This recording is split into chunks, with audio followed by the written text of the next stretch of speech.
Welcome back to News Gang, and yes, we are talking about the end times, or are they, in Jubilee?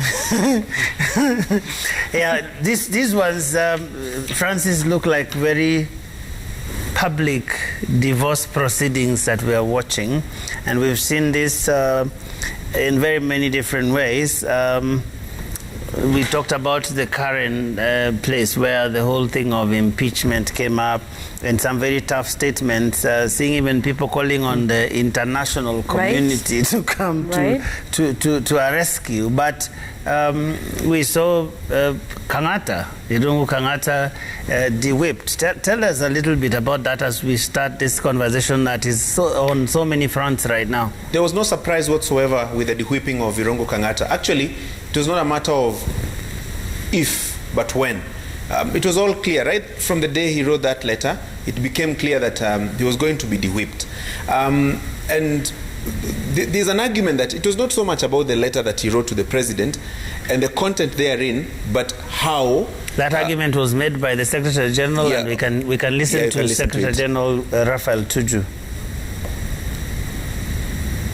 Irungu Kangata ceases to be the Jubilee chief whip in the Senate, and he's replaced by Senator Wamatangi. Okay, so that was the announcement, and he went on, actually, as you said, to explain that we have no problem with him writing whatever letters and everything, but it is how, and the fact that the letter ended up being public, and that's what, according to Tuju, was a breach, that, you know, you don't talk to the party leader in that manner, and publicly so. Yeah, it was also important to take note of the transition in terms of the support base for Irungu Kangata. Not so long ago, that very same seat of majority whip in the Senate, majority leader in the Senate, Irungu Kangata was at the center of the transition last time. You remember when Kipchumba Murkomen and Susan Keika were being kicked out? Irungu Kangata was at the center of it. And you remember how the scramble for numbers was until very, very late, when one nominated senator was looked for and her signature gotten, so that the numbers could look like they were now okay to effect the changes in the leadership of the Senate. Notwithstanding the contestation that came from Murkomen and Susan and the other members, that the numbers were not sufficient. I even remember that interview we did with Murkomen in Karura, saying that he has never been removed according to his view, you know, legally. Be it as it may, the changes were effected then, and the changes have been effected again. But did you notice that this time the senators that Irungu Kangata was fighting then were the ones now defending him this time? Did you listen to Murkomen and the soundbite? And we have it here.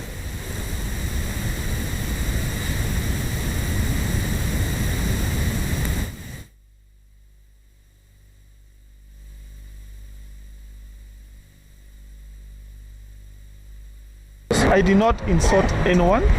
Yes. I did not at all belittle the government at all. Yes. I even offered solutions.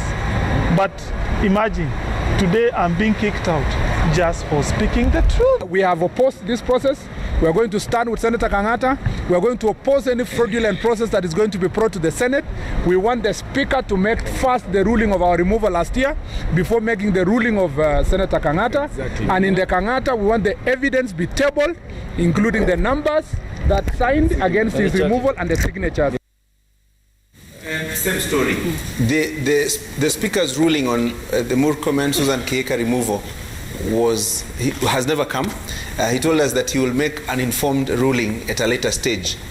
That later stage is still being waited for. Even for this Irungu Kangata removal, don't expect any ruling. None will come, because those changes have already been effected. Kimani Wamatangi is now the majority whip. And even for him, in the event that he falls afoul with the establishment in Jubilee, the same process will happen. This is the unfortunate part of democracy, so to say. Because you would expect that the ruling party would be led in a correct manner from outside and from inside Parliament. But what you see, the same the same issues, the same arguments that you see in terms of the fate of Jubilee Party outside Parliament, the fallout between the president and his deputy, is the very same kind of a scenario that you see on the floor of the House. So, is it the end times for Jubilee? I would say so.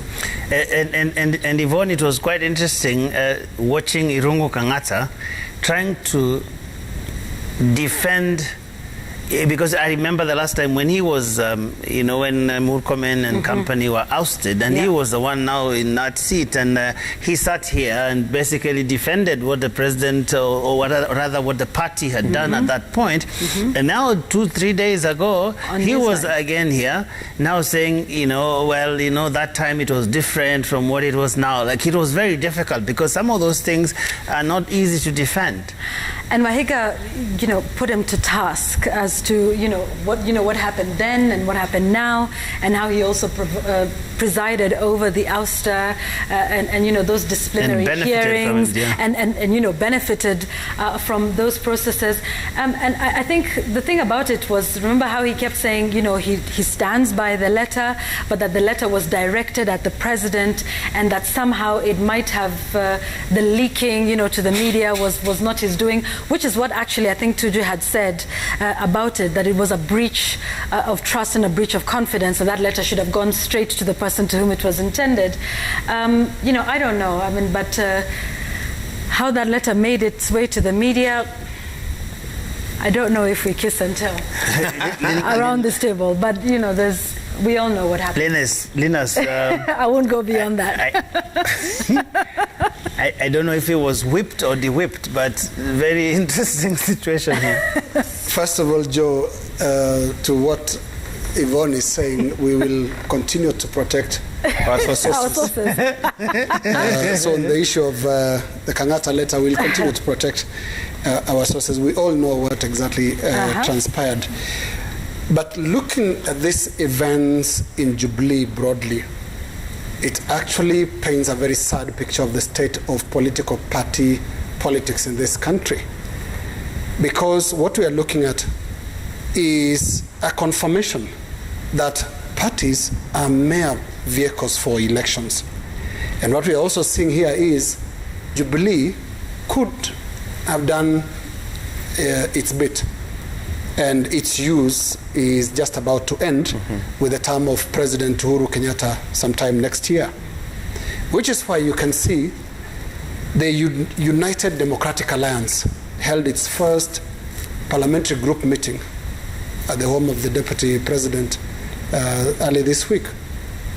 When you deduct or you make contributions to a party, then it means and confirms that you are a party, you are a member of that party. UDA is active now. It is on the ground. That is just short of confirmation that this is the vehicle that the Deputy President will use. Because Jubilee, things are not stable as they used to be. The time for Jubilee is over. And when you look further back, since the exit of KANU in 2002, we've not had a party that has lasted 5 years. Whether in government, actually in government, because in opposition we've had ODM that has lasted for quite a bit since 2005. When you look at the party that ruled in 2007 or went to the election in PNU. 2007, PNU, a very depleted outfit, launched, and I remember during the launch, even the president wasn't sure of the name of that party. There was Punu, there was Gunu. 30th September. September, yes. 30th September 2007. Just a few months, exactly 3 months to the election.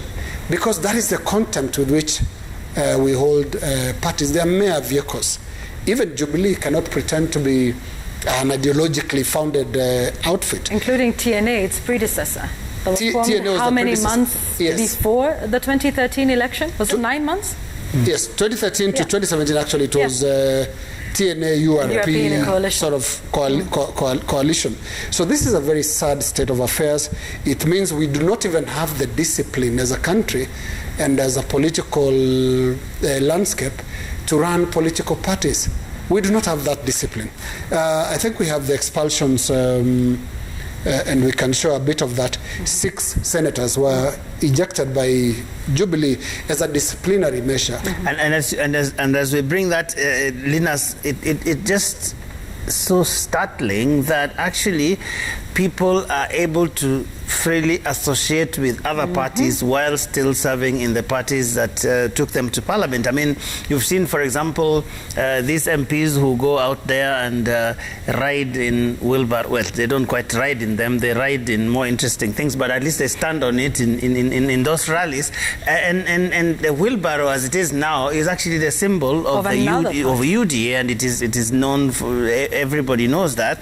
And so there's a sense in which people very flagrantly, flirt with other political parties while still. But they tell you, Joe, that you can stand in a wheelbarrow and hold the Jubilee torch. Your limbs engage both ends. It is the indiscipline I'm talking about. It is the indiscipline that has killed the meaning of political parties in this country.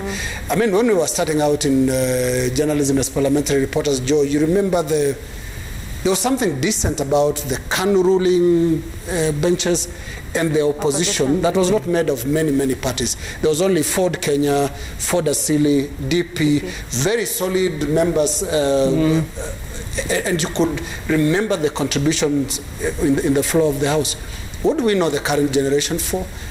No established political parties, funeral wrangles, Yeah. The tragedy is, when you have a weak ruling party, it also in some way translates to some weaknesses in government, because you'd expect a ruling party to be so strong, so solid, with proper structures, so that those structures also feed into the government structures. Because a solid political party that is the ruling party, it will also translate, in my view, to a solid government. And there's also a way of enforcing discipline even within government and within the political party.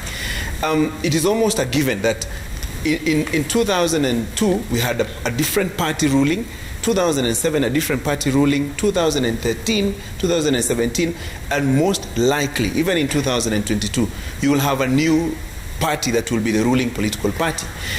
But the tragedy also is that some of the people that have been in these political parties over a period of time, they will always find a way of getting into the new political party. Like the ruling party for, let's say, next year onwards, you'll see members from the previous political parties as far back as 2002, you will see them in the new party, and it will be structured in such a way that you're told now this is the new party with new ideas, with new policies, but with the same people, more or less. So they just very little changes in terms of and have colorful launch ceremonies. Yes. And even as you talk about, and we're talking about party discipline by the members, just to carry on with what you've said about weak parties. So the Jubilee party that, was a conglomeration of what, 14 parties. 14 parties. Have they had a PG? And I think those are some of the things that even members, have been complaining about, like Alice Wahome. They've not had a PG. Have they had grassroots elections? All of the officials are interim and have not been elected by, the various party members. And that is why a lot of the decisions that are made by, all of these party officials are not taken seriously, are constantly objected or debated, because there's a whole idea of who has elected you to be there. You have a vice chair of a party who resigns, writes a letter, in a huff and resigns from the party, but then comes months later and says, oh, well, I didn't quite resign. I haven't heard back from my party leader, or my letter was not accepted, a letter we have never seen, have we? It's in all in saying, and that is also at the heart of some of these issues. And you would then ask, where is the office of the Registrar of Political Parties to ask, since this party was properly formed? You wonder what returns. Yes, which returns are they filing every single year? And remember, as I have said several times on this show, political parties, the big ones such as Jubilee and ODM, are funded by taxpayers and are therefore, are our business, whether you're a Jubilee Party member or not. And so a lot of what we're seeing now is just some serious fundamental structural issues with our political parties.